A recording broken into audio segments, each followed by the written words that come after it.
Wednesday, June the 7th, 2017. We're off on our adventure to Sorrento, Italy. This year, it's just the two of us, Roger and Carol Frost, rather than traveling with a group or with friends. We had decided we want to go to Italy. We'd been to France the year before, and Italy seemed to be a good place to go. Maybe Venice, then to the south of Rome, like Naples, so we could see Pompeii and places like that. Ultimately, we scrubbed Naples. Some friends said it's not the safest place, and ended up choosing to stay a week in Sorrento and do day trips. That way, we needed to only unpack once. We worked with an outfit called Trip Masters, who put together a customized itinerary with flights, hotels, transfers, and whatever else you may want. We also used Viator, a worldwide arranger of excursions for our day trips. Both sets of arrangements worked flawlessly, and we'd use them again in a flash. We flew from Dulles to Napoli via Paris, all on Air France. The airport in Naples was pretty bizarre, as we walked off the plane, picked up our baggage, and walked out. No passport control, no customs, no nothing. Easy peasy. Our driver was waiting for us outside the terminal, and we had a relaxing 1 hour, 50-minute ride from Naples Airport, past Vesuvius, to a hotel in the little village of Santa Agata, a few miles out of Sorrento. One impressive thing about the journey were the miles of tunnels through the mountains that Italian engineers had built to ease the drive. The Grand Hotel Hermitage is high up in the hills overlooking Sorrento and is just great. We had a very happy stay there for the week of our vacation. So, why do we love this hotel so much? I suppose mainly its ambience, set by the staff, led by the manager Renato Antonetti, and everything else seems to fall into place as a result. The main entrance to the hotel is at the back, and the views from here look up to the hills.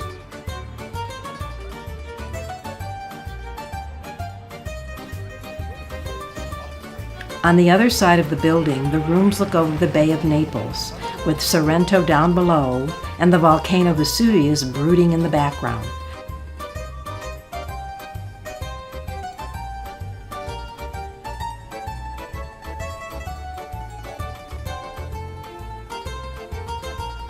The terrace and the pool also overlook the bay.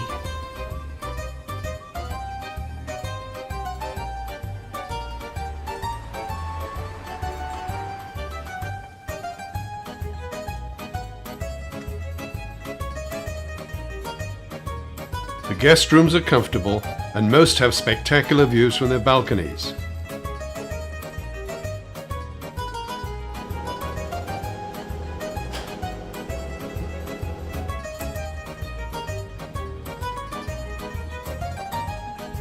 There is a bar with its own lounge and terrace,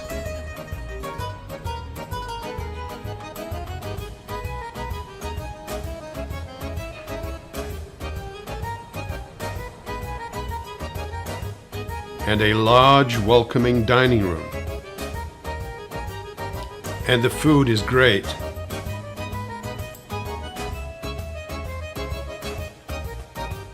We arrived at the hotel early afternoon, and after unpacking and a light lunch, rested. After an early dinner, we set out to explore the area around the hotel. Walking up a lane from behind the hotel, we began to hear music, and following it, chanced upon a restaurant that we returned to time and time again. The restaurant is Lo Stuzzacino. We went in and found ourselves in the middle of what seemed like a great party. We ordered some wine and sat back to enjoy ourselves, which we did hugely.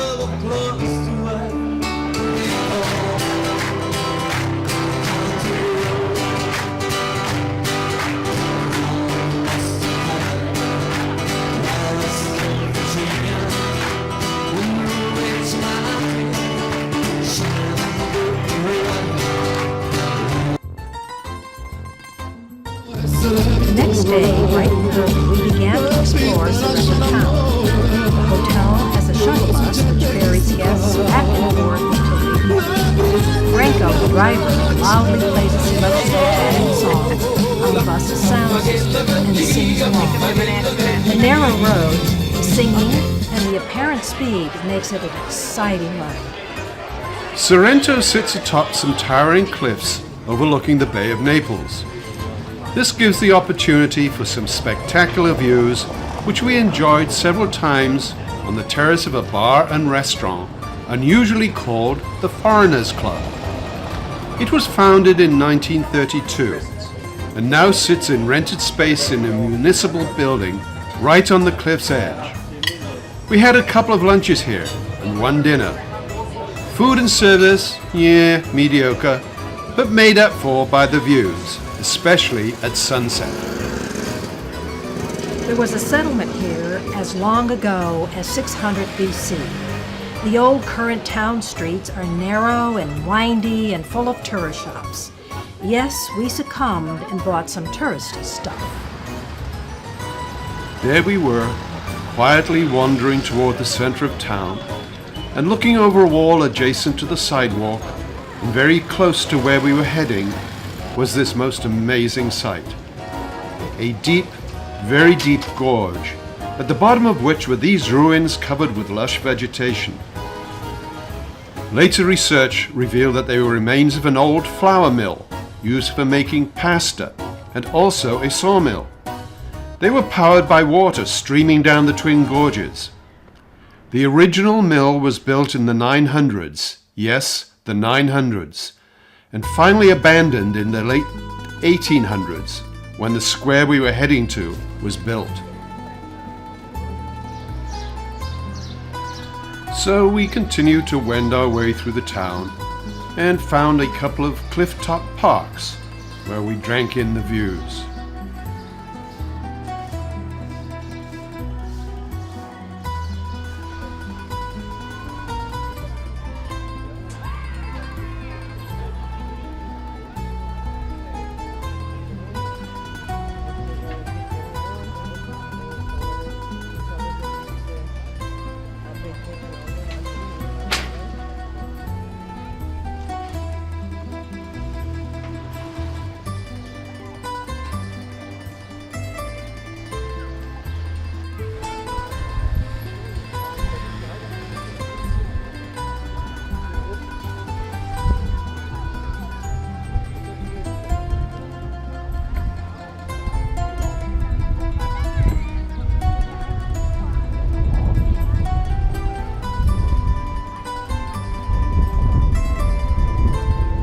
So, back to the hotel with Franco and his music.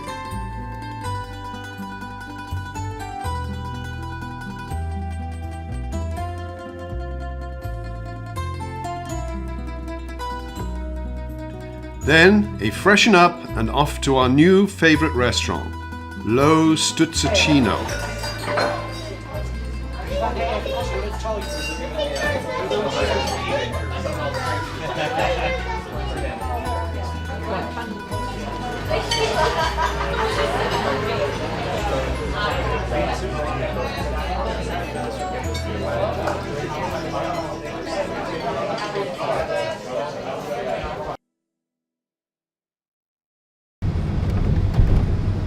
Next day, day 3 of our trip, we went to Pompeii courtesy of Viator. We had booked this excursion before we left home. We were picked up at the hotel at the appointed hour and began the drive to Pompeii, picking up a few other folks at hotels on the way.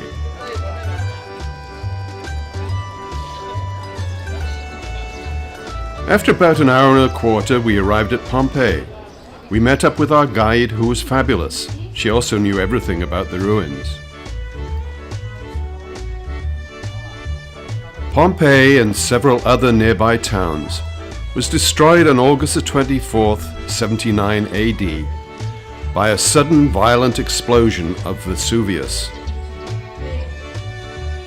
Today you can see 2 peaks to the volcano, and Miss Guide told us that they are remnants of the original taller peak, which got blown off in the explosion. Because the town got covered with about 65 feet of ash and pumice, The buildings are remarkably preserved, as we see here.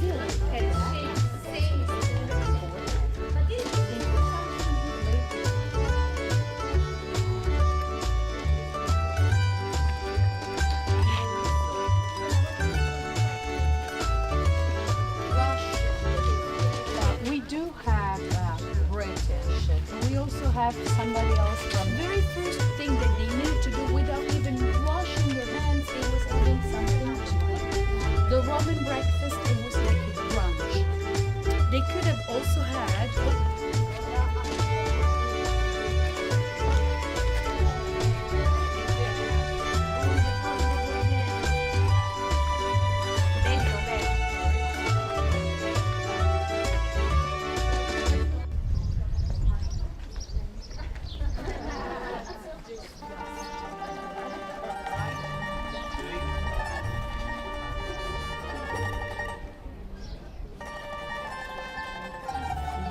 Excavation started in the late 18th century. During these early excavations of the site, occasional voids in the ash layer had been found that contained human remains. In 1863, Giuseppe Fiorelli realized that these spaces were left by the decomposed bodies of some of the victims, and so devised the technique of injecting plaster into them to recreate the forms of Vesuvius's victims. This technique is still in use today, with a clear resin now being used instead of plaster, because it's more durable and does not destroy the bones, allowing further analysis. Romans were very keen on public baths. Here's one of several in Pompeii.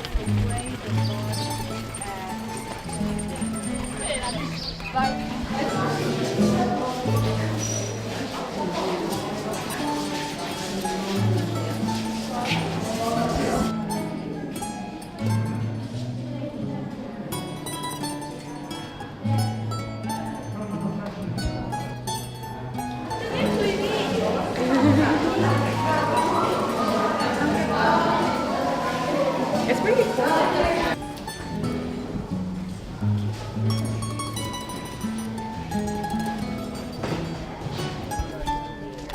This row of shops had living quarters included.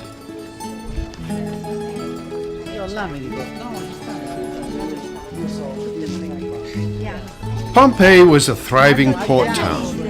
With port towns, you get sailors, and with sailors, you get brothels. This is one that's been unearthed with stone beds in small alcoves and plenty of Roman erotic murals. The Romans were excellent engineers, and they had extensive water distribution systems. Here is one of their lead pipes. In fact, they had extensive lead piping, and the effects of the lead on their bodies and brains have led some historians to suggest that lead poisoning amongst Romans was widespread. Here is one of the many water troughs to be found throughout the city to quench the thirst of its citizens, both two-legged and four-legged. Here we are about to enter the main square or forum.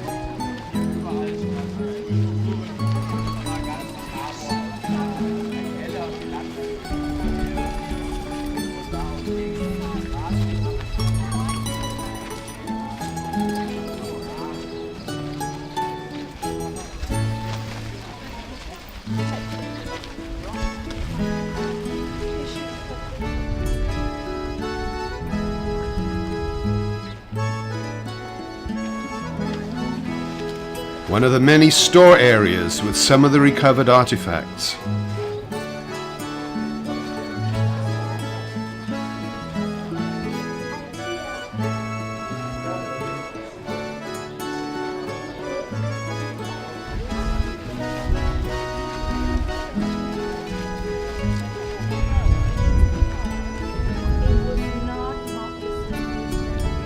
The cause of all the destruction, Vesuvius itself.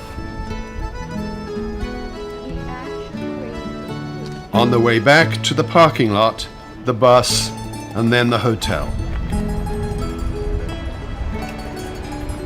Our drive back to the hotel took the lower coast road, so we could see some of the small towns and the views between Naples and Sorrento.